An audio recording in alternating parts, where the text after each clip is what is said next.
আমার স্ত্রী অঞ্জনা সকালের নাস্তা মুখে দিয়ে বেরিয়ে যেতেই আমি ওকে জিজ্ঞাসা করলাম, বললে না যে হালুয়াটা কেমন হয়েছে? সে মোবাইলের নোটিফিকেশান চেক করতে করতে হুঁ বলে আরেক চামচ মুখে দিয়ে ব্যাগটা নিয়ে বের হয়ে গেল। যাওয়ার সময় দরজার ফুলদানির সাথে ধাক্কা খেল। অতঃপর এবার অঞ্জনা বলতে শুরু করলো, এইটা সরিয়ে ফেলো। ও এই বলে ঘর থেকে বের হয়ে গেল। এরপর আমি টেবিলে বসে রইলাম। ইউটিউব ঘেটে এত কষ্ট করে এইটা বানালাম, আর একটু প্রশংসা করার প্রয়োজন বোধ করল না ও। আজকাল বড্ড বেখেয়ালি হয়ে পড়ছে ও। আমি এসব ভাবতে ভাবতে মা আমাকে ডাক দিল। বাবা, চাটা দিয়ে জানা। অতঃপর এরপর আমি টেবিল থেকে উঠে চা গরম করে মায়ের কাছে গেলাম। মা প্যারালাইজড হয়েছে বছর দুয়েক হলো। সেই সাথে আমার চাকরিটাও গেল মাস ছয়েক আগে। লকডাউন সবাইকে শেষ করে দিল। এখন আমার স্ত্রী অঞ্জনা চাকরি করে, আর আমি ঘর সামলাই এবং আমি আমার মাকে দেখাশোনা করি। অঞ্জনা আর আমি একই ভার্সিটিতে পড়াশোনা করতাম। অঞ্জনার সাথে আমার ভালোবাসার সম্পর্কটা 3 বছর চলেছিল। ভীষণ চালাক চতুর মেয়ে ও। পড়ালেখা শেষ করার আগেই চাকরি করতো ও। বিয়ের জন্য বারবার বলতো, কিন্তু আগে আমি ভালো একটা চাকরি করতে চেয়েছিলাম। অতঃপর পেয়েও গেলাম বেশ ভালো বেতনের চাকরি। অঞ্জনাকে বিয়ে করার পর আমি স্কুলে চাকরিটা করতে মানা করে দিলাম। অঞ্জনা রাজি হলো না। ওকে আমার বিয়ে করা সম্ভব না বলেছিলাম, কারণ আমার মা সারাদিন ঘরে একাই থাকে। মায়ের জন্য কাউকে চাই, কেননা এখন বয়স হয়েছে তার। অতঃপর সেদিন আমি অঞ্জনাকে বলেছিলাম, যদি দরকার পড়ে জব পরে আবার করিও। এখন যা বেতন পাও তা আমিও দিতে পারি হাত খরচ হিসেবে। অঞ্জনা সেদিন তাই করেছিল, কিন্তু আমার চাকরিটা যাওয়ার মাস দুয়েকের মধ্যেই অঞ্জনা চাকরি পেয়ে গেল বেশ ভালো বেতনের। এরপর আমি কিছু মাস ঘরে ছিলাম।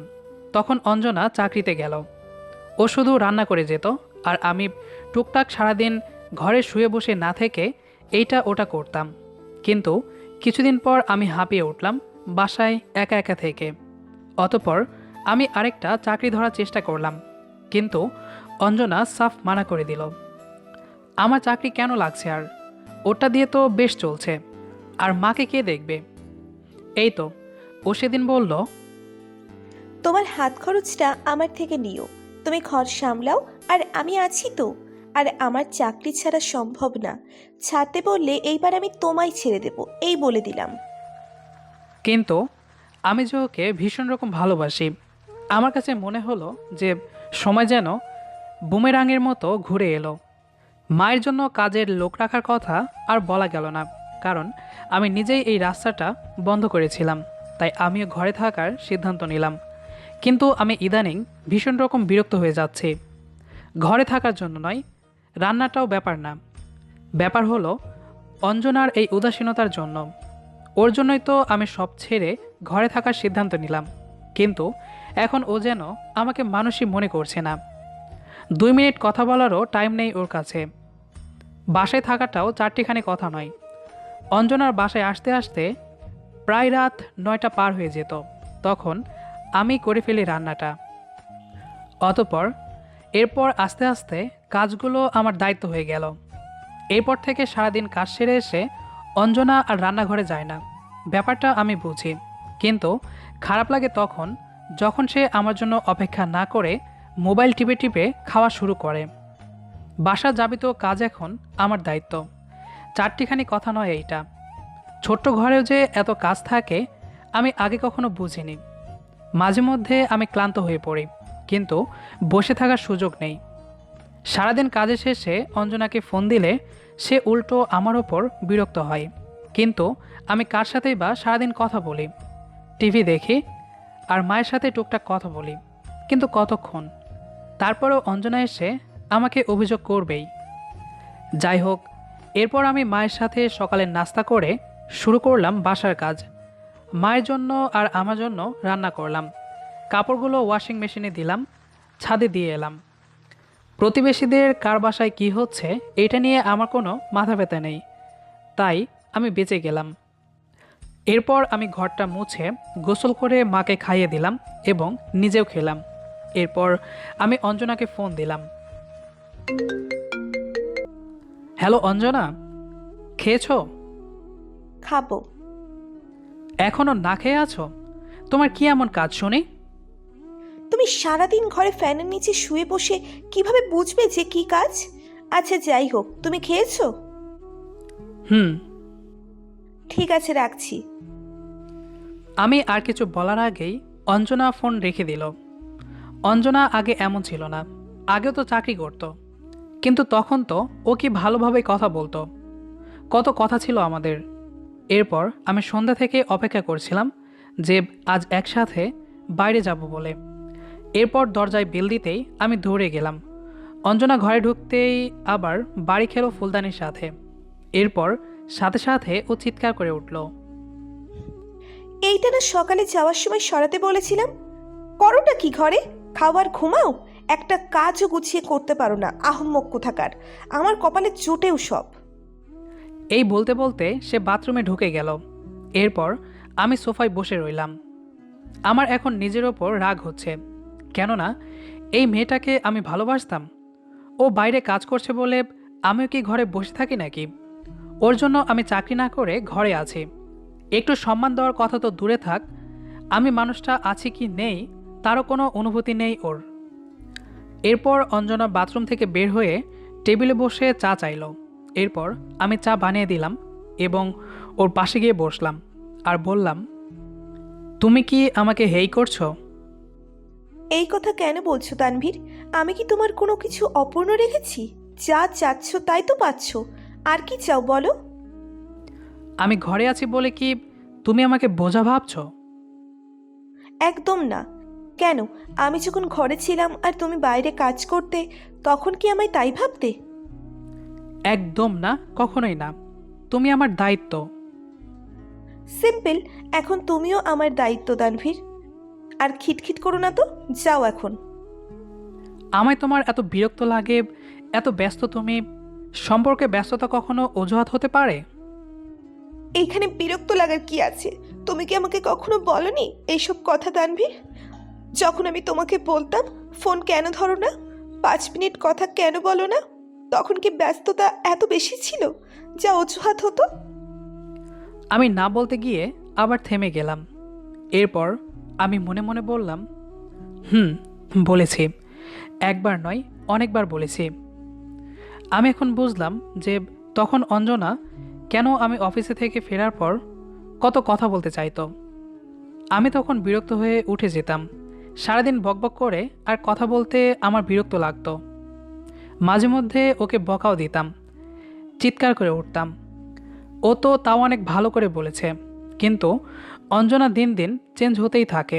এরপর আমিও কেমন যেন সারাক্ষণ চাপা অভিমান নিয়ে বসে থাকি। কিন্তু ও যখন আমার কাছে আসে কিংবা আমার বুকে শুয়ে থাকে চুপটি করে, আমি ওর এলোমেলো চুলে বেলি কাটি, তখন আমি সব কিছুই ভুলে যাই। একসাথে যখন বাইরে যাই তখন অঞ্জনাই সব খরচ করে, কিন্তু সবাই আমার দিকে তাকিয়ে থাকে। আমি অঞ্জনাকে বলি যে আমাকে দিও, আমি খরচ করব। তখন অঞ্জনা বলে, কেন? মেয়েদের ব্যাগ থেকে বের করলে কি টাকার মান কমে যায় নাকি? যাই হোক, সেদিন ওর অফিসের পার্টিতে গেলাম। অঞ্জনা সবার সাথে কথা বলছে, একে অপরের সাথে মজা করছে। ওদের একজন আমার কাছে এসে বলল, তা তানভীর সাহেব, আপনি কি করছেন? তখন অঞ্জনা হেসে বলল, ও কিছুই করে না, ঘরে থাকে, খায় আর ঘুমায়। এখন টিভির ভীষণ ভক্ত সে। আমার খুব লাগলো কথাটা শোনার পর সবাই একসাথে হেসে ওঠাই আরও লাগলো আমার। আমি এবার সেই লোকটাকে বললাম, আপনার স্ত্রী ঘরে থেকে যা করে আমিও তাই করি, ঘর সামলাই। ঘরে কাজ খুব একটা ছোট না। আর অঞ্জনা, তুমি বোধহয় ভুলে যাচ্ছ যে আমি একসময় ভার্সিটির টপার ছিলাম। আমি যে এখন কিছুই করি না সেটা তো তোমার জন্য। তুমি এখন করতে দিচ্ছ না, তাই। সেটা কেন ভুলে যাও তুমি? আর তুমিও তো আগে এরকম ছিলে, তুমিও তো কিছু না করে খেতে আর ঘুমাতে। কথাগুলো বলার পর রাগে বিরক্তিতে আমার চোখ ছলছল করছে, কিন্তু দেখলাম অঞ্জনা অলরেডি কান্না করেই দিয়েছে। তানভীর, আমি ছিলাম গৃহিণী, আমি সেটা জানি, কিন্তু তখন তুমি তো ছিলে না কখনো, তাই তুমি জানতে না। যখন যে মানুষটার জন্য তুমি তোমার কেরিয়ার পটলি বেঁধে রেখে দাও, তখন মানুষটা তোমার কদর করতে ভুলে গেলে কেমন লাগে বলো? যখন তুমি ভুলে যেতে আমিও ভার্সিটির টপার ছিলাম, কেমন লাগে যখন সংসার দুইজনের না থেকে কাজের বাহানায় শুধু অবহেলা মনে হয় সব? কেমন লাগে যখন নিজের মানুষটা অন্যের সামনে তোমাকে ছোট করে? কেমন লাগে শুনতে যখন বলে সে তো কিছুই করে না? তুমি জানতে না তানভীর, একদম জানতে না। তাই তোমার এখনো মনেও নেই যে এই ব্যাপারগুলো আরো কয়েকবার ঘটেছে। মানুষটার স্থান ভিন্ন ছিল শুধু, তাই আমার মনে আছে, তোমার নেই। তুমি আমাকে সম্মান করতে ভুলে গিয়েছিলে, তাই আমিও তোমাকে সেটাই বোঝালাম। আমি জানি এখানে অনেকে আছে যারা ভালোবাসার মানুষটার অবহেলা, অসম্মান নিজের চেয়ে ছোট ভাবতে শুরু করে, এমনকি তাদের খারাপ লাগাটা অবধি চোখে পড়ে না। এখন মেয়েরাও বাইরে কাজ করতে জানে, সেও আপনার মতো ভালো পড়ালেখার গুণে পাশ করে এসেছে। সব ছেড়ে সে আপনার ঘরটা যখন আগলে রেখেছে, তাকে ছোট না করে বরং বেশি যোগ্য ভাবুন। কারণ হাউসওয়াইফ শব্দটা কোনো অযোগ্যতার শব্দ নয়, এইটা মমতার শব্দ, স্যাক্রিফাইসের শব্দ, ভালোবাসার শব্দ। একটা কথা মনে রাখবেন, যে ঘর সামলায় সেই হাউসওয়াইফ, এটা কোনো ফিমেল শব্দ নয়। আপনারা কি বলেন? অবহেলা খুব একটা খারাপ জিনিস, যেটা মানুষকে কাঁদতে বাধ্য করে। তাই আপনাদের কাছে আমার অনুরোধ, আপনারা কখনো মানুষকে অবহেলা করবেন না এবং মানুষকে মানুষ হিসেবে গুরুত্ব দিন। তাহলে দেখবেন আমাদের চারপাশের সমাজটা এমনিতেই সুন্দর হয়ে গিয়েছে। গল্পটি আপনাদের কাছে কেমন লেগেছে সেটি অবশ্যই কমেন্ট করে জানাবেন। নিয়মিত এরকম ভালোবাসার গল্প শুনতে আমাদের পেজটি ফলো করে আমাদের সাথেই থাকবেন। ধন্যবাদ সবাইকে।